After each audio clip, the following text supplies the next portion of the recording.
रात की दास्तान यूट्यूब चैनल पर आपका स्वागत है। भूत प्रेत पिशाच और शैतानों की रोमांचक कहानियां आपको इस चैनल पर सुनने को मिलती है। अगर आपको ऐसी ही वीडियो देखना पसंद है तो हमारे इस चैनल को सब्सक्राइब करना ना भूलें। तो अब हेडफोन लगा ले क्योंकि अब वक्त हो रहा है डरने का। इस दुनिया में बदले की भावना सबसे अधिक भयानक मानी जाती है। कई बार प्रेत आत्माएं बदले की भावना में सालों तक इसी संसार में भटकती रहती है जब तक कि कोई उन्हें मुक्ति ना दे दे। यह कहानी ऐसी ही एक भटकती आत्मा की है जो बदले की आग में 12 सालों से जल रही है।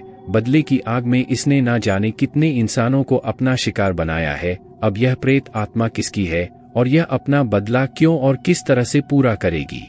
मैं हूं राजेश। कुछ सालों पहले हमारी कंपनी ने मुझे एक नए क्लाइंट के साथ डील करने के लिए गोवा भेजा था। उस समय सर्दियों का मौसम था। पूरा दिन ऑफिस का काम खत्म करने के बाद मुझे रात को सफर करना पड़ा और अगले दिन सुबह मुझे कंपनी के ओर से क्लाइंट को प्रेजेंटेशन भी देना था। गोवा जाते वक्त रात के वक्त बीच रास्ते में ही मेरी कार बंद पड़ गई, पर किस्मत से एक गैराज वहां से कुछ ही दूर पर था।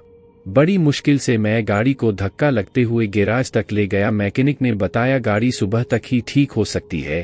फिर दिमाग पर ज्यादा जोर ना देते हुए मैं नजदीक के गांव में रहने की जगह या कोई होटल ढूंढने निकल पड़ा। चलते चलते मुझे अचानक पीछे से एक मासूम और कोमल आवाज सुनाई पड़ी, अरे ओ साहब जी, आप रेस्ट हाउस की तलाश कर रहे हो क्या? यह सुनकर मैंने पीछे मुड़कर देखा तो वह एक 14 या 15 साल की मासूम बच्ची थी।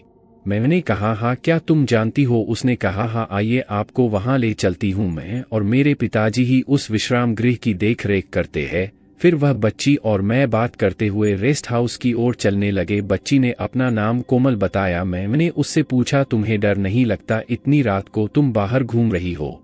वह बोली, अब मुझे अजनबी इंसानों से डरने की कोई जरूरत नहीं। पिछले 12 सालों से यही काम कर रही हूँ। मुझे उसकी बातें कुछ अजीब लग रही थी। फिर मैंने सोचा बच्ची है, कुछ भी बोल सकती है। 1 घंटा पैदल चलने के बाद हम रेस्ट हाउस पहुंचे। वह गांव से काफी दूर था। वहां पहुंचने के बाद कोमल ने मुझे बताया कि उसके पिताजी काम से बाहर गए हैं और शाम तक आने वाले थे, पर मौसम अचानक खराब होने से शहर में ही फंस गए हैं और अब सुबह तक लौट आएंगे।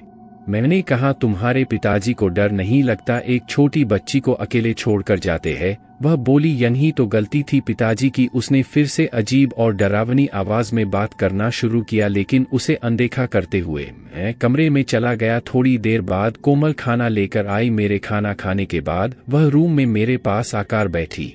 उस वक्त मैं अपने ही ख्यालों में खोया हुआ था। तभी कोमल अचानक से मेरे पैर दबाने लगी। मैंने उसके हाथ पकड़े और पूछा, यह तुम क्या कर रही हो? वह बोली, पैर दबा रही हूँ, आप थके हुए हैं ना? वह मासूम निगाहों से मेरी तरफ देख रही थी। मैंने कहा, देख छोटी, ना ही तो मैं थका हुआ हूँ और ना ही तो मैं तुमसे कभी अपने पैर दबवा सकता हूँ।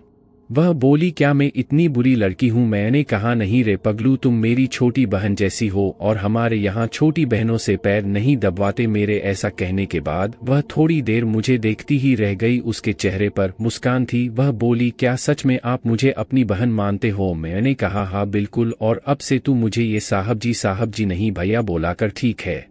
फिर मैंने उससे कहा, मुझे खाने के बाद कॉफी पीने की आदत है, नहीं तो मेरा सिर दुखता है। मेरी कॉफी वाली बात सुनकर उसके चेहरे से हंसी गायब सी हो गई। वह बोली, उसको भी खाने के बाद कॉफी पीने की आदत थी। मैंने पूछा, किसको? उसने मेरी बात का कोई जवाब नहीं दिया और तुरंत कॉफी लाने चली गई।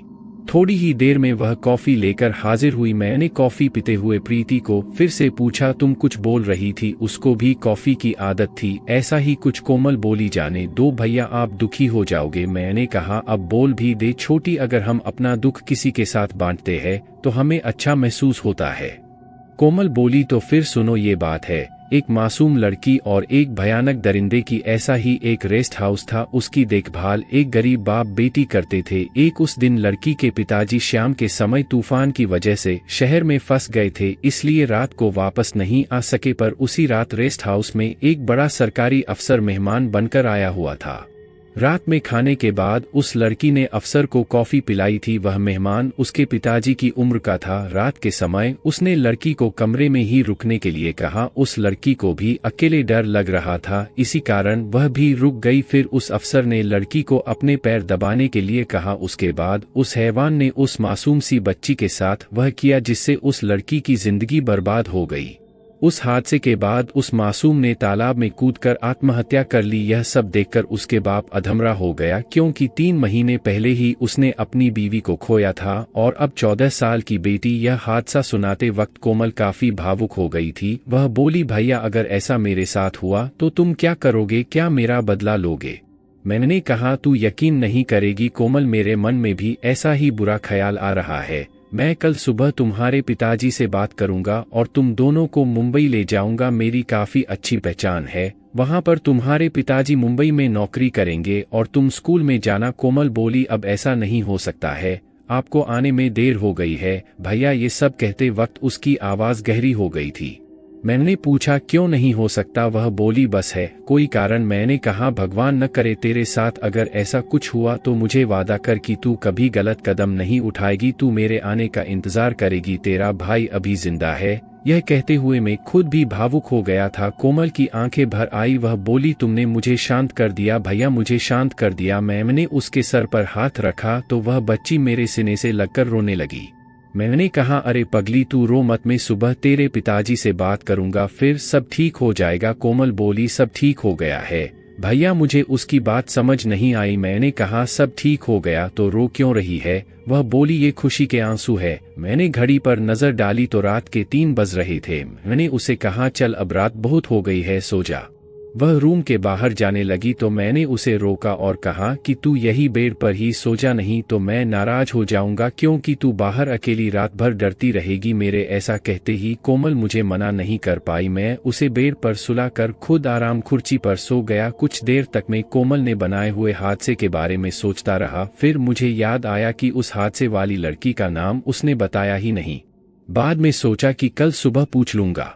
सुबह सुबह मेरी नींद पंछियों के चहकने की आवाज से खुली और मैंने जब बेड पर देखा तब कोमल वहां नहीं थी, दरवाजा खुला था। मुझे लगा शायद वह बाहर अपने पिताजी के आने का इंतजार कर रही होगी। फिर मैं ताज़ी हवा खाने और प्रकृति को निहारने के लिए बालकनी में गया। वहां से नीचे देखा तो गांव के कुछ लोग इमारत के नीचे खड़े थे और सभी मेरी तरफ आश्चर्य तथा डर की भावना से देख रहे हैं।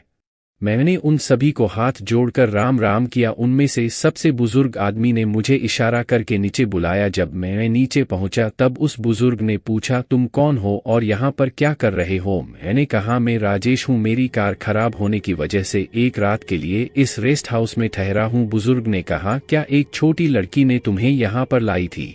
उस समय जब मैंने हाँ में जवाब दिया था, वह सुनते ही सभी चेहरों के रंग उड़ गए। मैंने पूछा, क्या हुआ, सब डरे हुए क्यों लग रहे हैं? बुजुर्ग बोले, तुम्हारा सामान लेकर हमारे साथ चलो, बाकी बातें हम तुम्हें शिव मंदिर में समझा देंगे। उन सबके चेहरे देखकर कुछ बातें मेरे समझ में आ रही था और मैं जब सामान लेने रेस्ट हाउस में गया तब वहां का नजारा देखकर दंग रह गया। रात को जिस साफ सुथरे रेस्ट हाउस में आया था वो अब पुराने खंडहर जैसा दिख रहा था। मैंने बिना डरे मेरा बैग और कपड़े समेटे और उनके साथ शिव मंदिर गया। वहां पर गांव के और भी लोग आए थे। मैंने रेस्ट हाउस में जो कुछ हुआ वह सब बताया और फिर उनमें से एक बुजुर्ग उठा और मेरे पैर पड़ने लगा। मैंने कहा, आप ऐसा क्यों कर हो?